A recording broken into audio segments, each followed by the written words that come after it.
ராமநாதபுரம் உத்தர கோசமங்கை கோவில்.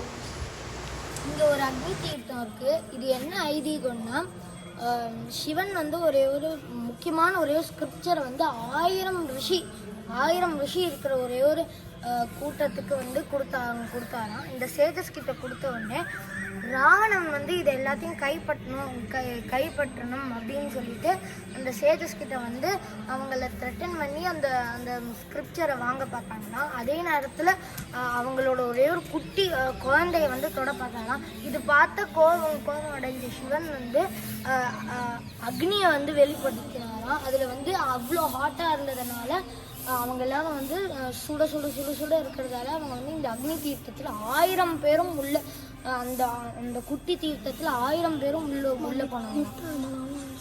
அவங்க உள்ள குதிச்சிட்டாங்களாம்.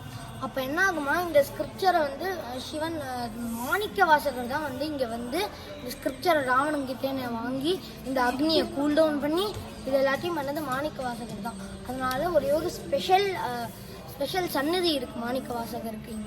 இங்கே இந்த 1000 பேரோட லைஃப்பும் போனதால் அவர் சிவன் என்ன பண்ணாரா, இந்த 1000 சேஜஸ்க்கும் ஹீ கேவ் மோட்சம்.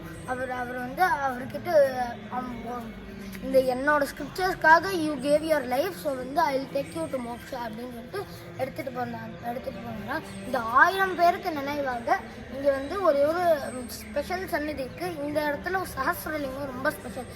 இந்த ஒரு சேஜுக்கும் ஒரு லிங்கம், அந்த மாதிரி சஹஸ்ரலிங்கம் இங்கே ஒரே ஒரு சஹஸ்ரலிங்கம் இருக்குது. அப்புறம் இன்னொன்று என்னதுன்னா, இந்த இடமே இழந்த பழம் காடாக இருந்ததுதான். அப்புறம் அதில் ஓல்டஸ்ட் ட்ரீ தானா, 3000 வருஷம் ஓல்டான ஒரு விருட்சம். இதுதான் ஸ்தல விருட்சம். இந்த இடத்தோட ஸ்தல விருட்சம் இதுதான். அப்புறம் இந்த இடத்துல இன்னொரு இடமும் இருக்குது. இந்த இடத்துல தான் தாகபுஜண்டர் அப்படின்னு ஒரு சேஜ் தாகபுஜண்டர்னு ஒரு சேஜ் இந்த இடத்துல பெனன்ஸ் பண்ணாராம். அவரோட பாதுகாவும் இந்த மரத்துக்கு அடியில் தான் அவர் பண்ணாராம். அவரோட பாதுகா இந்த இடத்துல இருக்குது. அவர் ஆக்சுவலாக ஒரு பவர்ஃபுல்லான சித்தர் போல இருக்குது. இந்த இடத்துல அவர் பெனன்ஸ் பண்ணனால ரொம்ப ஸ்பெஷலான ஒரு இடமா சேவ். திருச்சிற்றம்பலம்.